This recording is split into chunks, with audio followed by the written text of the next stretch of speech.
ഇന്നലെയും ഇന്നുമായി പത്രങ്ങളിലും മാധ്യമങ്ങളിലുമെല്ലാം കേൾക്കുന്നൊരു വാർത്ത, ഒരു ചെറുപ്പക്കാരൻ ഒരുപാട് സ്വപ്നങ്ങളുമായി ജീവിതത്തിൽ ഇനിയും എത്രയോ കാലം ജീവിച്ചിരിക്കുവാനുള്ളൊരു ചെറുപ്പക്കാരൻ വെഞ്ഞാറമൂടിന് സമീപം 5 പേരെ കൊല ചെയ്തു.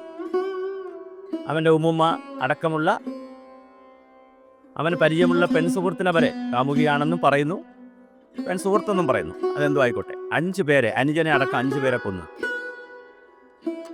അവൻ്റെ ഉമ്മ മെഡിക്കൽ കോളേജിൽ അതീവ ഗുരുതരാവസ്ഥയിൽ കിടക്കുകയാണ്. ആ യുവാവ് എലിവിഷം കഴിച്ച് മരിക്കാനും തീരുമാനിച്ചു. അപ്പോൾ വെറുതെ കൊല്ലുക എന്നുള്ളതല്ല, ആ കുടുംബം തന്നെ ഇല്ലാതാവുക എന്നുള്ള ഒരു ചിന്തയിലേക്കാണ് ആ യുവാവ് പോയത്. എന്തുകൊണ്ട് ഇത്തരം യുവാക്കൾ ഈ സമൂഹത്തിൽ ഉണ്ടാകുന്നു?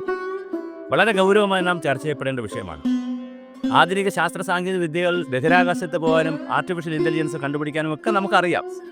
പക്ഷേ മനുഷ്യർ, പ്രത്യേകിച്ച് ചെറുപ്പക്കാരികൾ, യുവതികൾ, യുവാക്കൾ, കുട്ടികൾ, പെൺകുട്ടികൾ ഒരു ചെറിയ പ്രശ്നത്തിൽ തളർന്നു പോകുന്നത് നാം കാണുകയാണ്.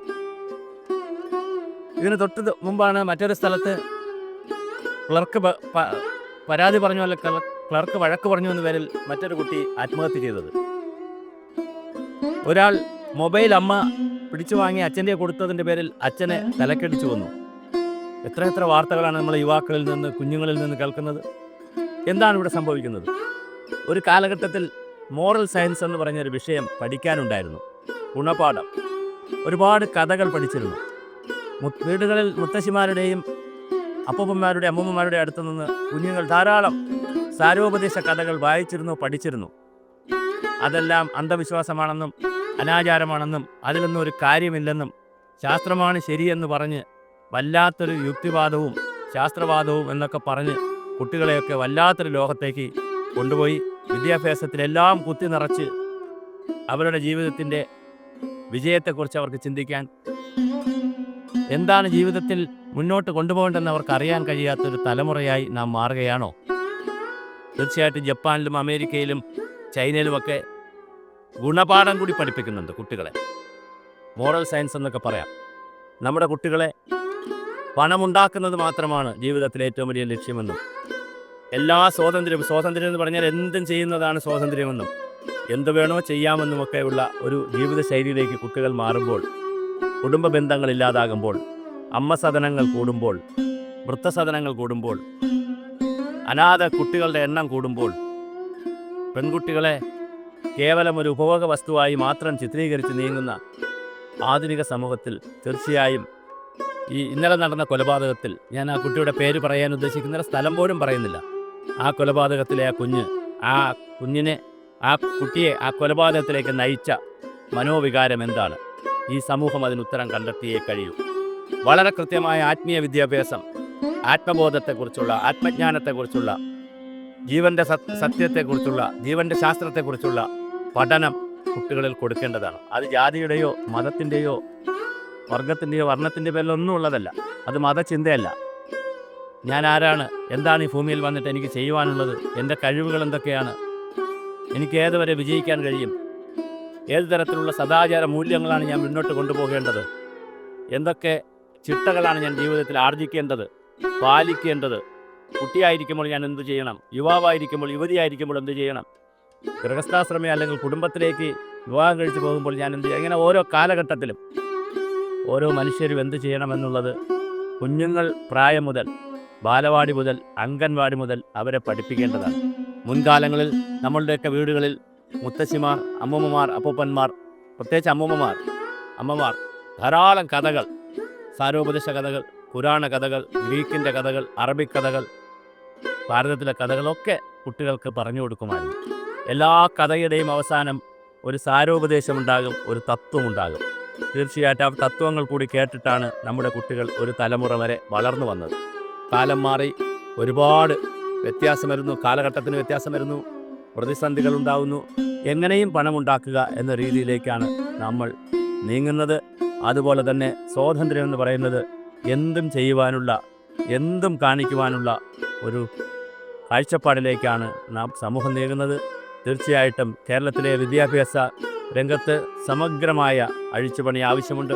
നമ്മുടെ സ്കൂളുകൾ കേന്ദ്രീകരിച്ചുകൊണ്ട് സ്പിരിച്വൽ സയൻസും അതുപോലെ മോറൽ സയൻസുമൊക്കെ പഠിപ്പിക്കേണ്ട കാലമായി.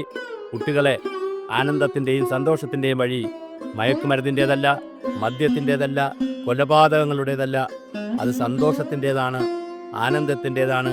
വളരെ ഗൗരവമായി നാം പഠിക്കുകയും പഠനകാലത്ത് പഠനമാണ് പ്രധാനമെന്നും അത് കഴിഞ്ഞാൽ ജീവിതത്തിൻ്റെ ലക്ഷ്യങ്ങൾ എങ്ങനെയാണ് ഒന്നൊന്നായി നേടുകയെന്നും നമ്മുടെ തലമുറയെ പഠിപ്പിക്കേണ്ടതുണ്ട്.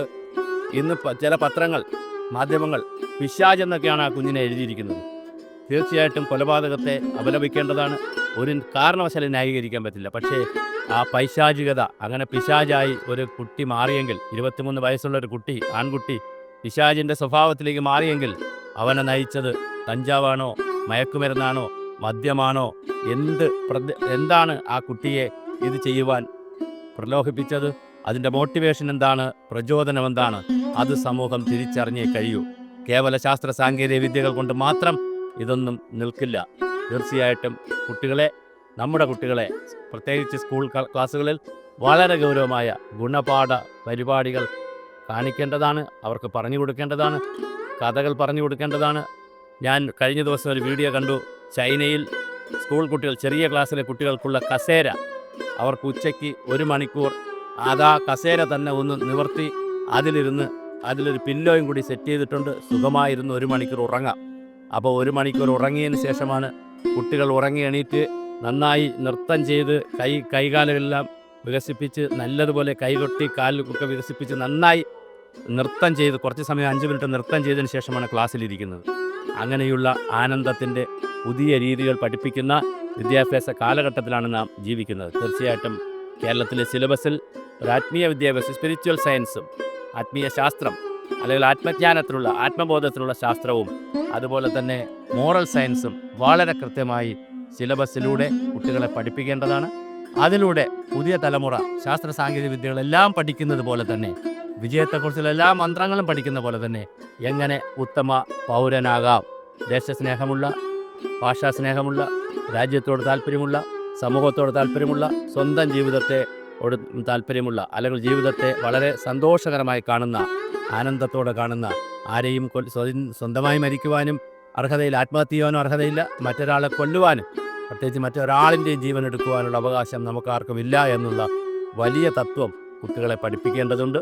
ഇവിടെ സംഭവിച്ചിരിക്കുന്ന ഒരു വലിയ കുടുംബത്തിലെ ഉമ്മുമ്മ, അമ്മ ഇപ്പോൾ ആശുപത്രിയിൽ കിടക്കുന്നു, ബാക്കി ഒരു കുടുംബത്തിലെ ഒത്തിരി ആളുകളാണ് പോയിരിക്കുന്നത്. വലിയ വേദനയാണ്.